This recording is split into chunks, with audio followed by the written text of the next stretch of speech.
Salut les amis et bienvenue dans le SAV des Geeks, l'émission où on répond à toutes vos questions avec autant de passion qu'un gamer qui trouve son loot légendaire. Aujourd'hui on va s'attaquer à un sujet qui fait rêver et pleurer en même temps, entre les prix des MacBooks qui pourraient financer une mission sur Mars et la réalité virtuelle qui te promet des mondes incroyables seulement pour 2 heures avant que tu aies mal à la tête. Allez, enfilez vos casques ou pas, pour pas avoir la gerbe, et suivez-moi dans cette nouvelle aventure aujourd'hui.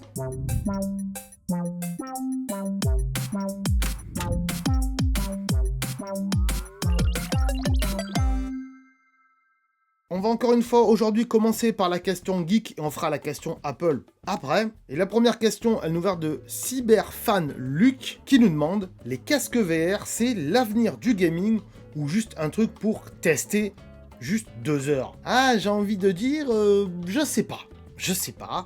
Le SAV n'a pas encore le recul pour répondre à cette question, tout simplement parce que il n'y a pas encore assez de personnes qui ont utilisé des casques à travers le monde pour donner un avis assez concluant. Surtout que la technologie évolue assez. On se rappelle des premiers casques VR, notamment ceux avec la PlayStation 4. Je sais plus comment ça s'appelait d'ailleurs. Ah, le SAV qui sait pas ça, c'est vrai que c'est pas bien. Hein. Ça donne une mauvaise image de marque quand même. Donc les premiers casques de chez PlayStation, selon les jeux, ben voilà, s'il y avait du flou et tout, ça pouvait donner le mal de mer. Et en effet, au bout de 2 heures, t'avais mal au cœur. Ça dépend aussi de vos yeux, de votre vision, et si c'est bien réglé à l'intérieur avec les lentilles. Moi, j'en ai testé quelques-uns, mais pas pour jouer. C'est assez sympatoche, mais c'est vrai qu'au bout d'un moment, c'est lourd sur la tête. Après, pour le cas de celui d'Apple, par exemple, le Vision Pro. On sait qu'Apple a fait quand même un travail énorme sur ce casque. Ils ont mis vraiment d'énormes moyens dessus, et tout le monde se tient à dire que c'est le meilleur casque en termes de, comment on appelle ça, d'écran à l'intérieur. On voit quasiment pas les pixels, c'est plutôt bien réglé. Le seul problème qui reste encore une fois, c'est le poids sur la tête et le temps qu'on peut passer avec la batterie, c'est 2 heures. Après, tu es obligé d'enlever de la batterie, d'en remettre une autre éventuellement si tu en achètes plusieurs. Et pourrait y avoir peut-être dans le futur des problématiques, puisque si les gens se baladent dehors, comme on l'a vu avec le Vision Pro, ok, ça fait du buzz, mais ça risque de poser des problèmes. Donc, pour l'instant, le SAV n'a pas assez de regard encore là-dessus, et ça pourrait être quelque chose de bien dans le futur, notamment comment le conçoit Apple avec un ordinateur visuel et spatial. Derrière, on pourra y faire du jeu vidéo, on pourra y faire des séances de films et de cinéma, de séries, etc. Ça pourrait être vachement cool de dire voilà, je me mets dans mon lit, je m'allonge et j'ai mon écran qui est là, j'ai pas besoin de mettre ma tête debout pour regarder un écran en face. Mais on le voit aujourd'hui avec le Vision Pro d'Apple. Apple a fait un gros travail là-dessus, avec une puce qui est très intéressante à l'intérieur et très puissante, mais cela dit, les usages à l'intérieur n'y sont pas selon moi. Ils n'y sont pas tout simplement puisqu'il n'y a pas assez de développeurs qui ont mis d'applications à l'intérieur, et donc ça peine à se démocratiser, surtout vu son prix, 3000 €, c'est quand même un peu cher. Et vu qu'on parle de prix, j'espère que j'ai pu répondre à ta question, et on va passer à la question numéro 2. La question de TomTech59 qui nous demande: on peut aussi également parler des prix des MacBooks. Faut-il hypothéquer sa maison ou seulement vendre un rein pour pouvoir se l'acheter? Et là, je pose l'iPad parce que je commence à avoir mal aux mains, et je vais répondre tout simplement: oui, c'est vrai, les prix des Macs sont un peu abusés. Mais j'ai envie de dire, il n'y a pas que les Macs, ni les MacBooks, qui sont un peu chers. Il y a aussi le prix des iPhones, voilà, qui est cher, on est d'accord. Il y a aussi le prix des lingettes de chez Apple, qui valent 25 € pour une lingette. Une chiffonnette, pardon, je me trompe. Bref, tous les produits Apple sont plus ou moins chers, à part les AirTags.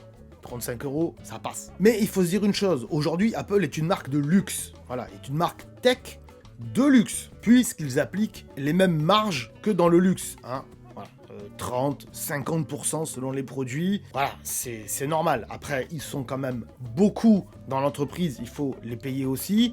Derrière, il faut qu'Apple paye aussi les fabricants, même si c'est fait dans des pays où ça coûte pas trop cher, on est d'accord. Et puis, il faut se dire une chose aussi, Apple aujourd'hui, en termes de puces, c'est quasiment les puces les plus puissantes au monde qui mettent à l'intérieur de leurs ordinateurs. Alors oui, il y en a toujours qui vont dire « Ouais, Intel quand même, c'est bien », mais en fait, Intel, ils sont en train de se casser la gueule, puisqu'ils ne changent pas leur architecture de puces. Et donc, ils ne vont pas arriver à avancer. Et pourquoi ils font pas ça? Tout simplement parce que il faudrait changer toute la chaîne de fabrication et de production. Et ça, j'en ai fait une vidéo dédiée sur la chaîne. Puce M d'Apple contre puce Intel. Et je vous explique pourquoi.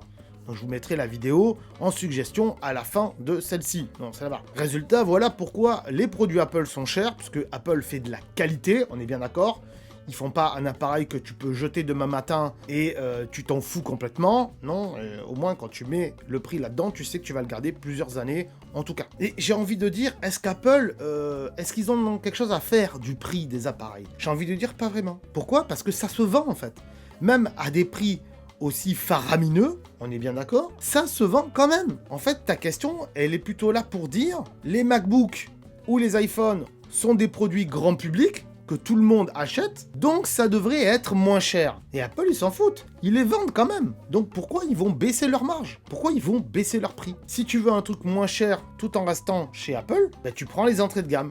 Les iPhone SE, les MacBook Air, même si c'est quand même un peu cher les MacBook Air, ou un iPad mini par exemple, voire un tout petit peu plus grand, même que les iPads classiques, ils sont moins chers que les iPads mini. Bref voilà, c'est un vaste débat que le prix des produits Apple et surtout des MacBooks. J'espère que le SAV a pu répondre à ta question. D'ailleurs, si c'est pas le cas, que j'ai pas bien répondu à vos questions, vous pouvez toujours dans les commentaires, demandez un complément à vos questions. Ça se peut, en remettant la question en entier, bien sûr, et en disant oui, j'ai pas compris ça, ça et ça. Et j'essaierai d'y répondre, bien sûr. Aujourd'hui encore, on l'a vu, une émission où on a exploré les grandes questions de l'univers geek. Et beaucoup Apple, quand même, aujourd'hui. Hein. C'est triste, mais bon, c'est la vie. Mais on garde quand même les pieds sur terre. Et oui, enfin, presque. Continuez, bien sûr, à nous envoyer vos questions improbables, du genre, si Iron Man avait un abonnement à Netflix, que regarderait-il? Ou encore, est-ce qu'on peut finir un jeu de stratégie en mode hardcore, juste avec des moufles? Ça peut être une question intéressante. Vous pouvez bien sûr poser vos questions 24 heures sur 24 et 7 jours sur 7 dans les commentaires. Pensez bien sûr à liker et à partager cette vidéo à vos amis geeks. Abonnez-vous également, puisque c'est gratuit. Vous pouvez me suivre sur les réseaux sociaux. Tous les liens sont en description, bien évidemment, comme d'habitude. Merci d'être là un mercredi sur 2 à 18h pour regarder cette émission. Et surtout, n'oubliez pas que la force des geeks soit avec vous.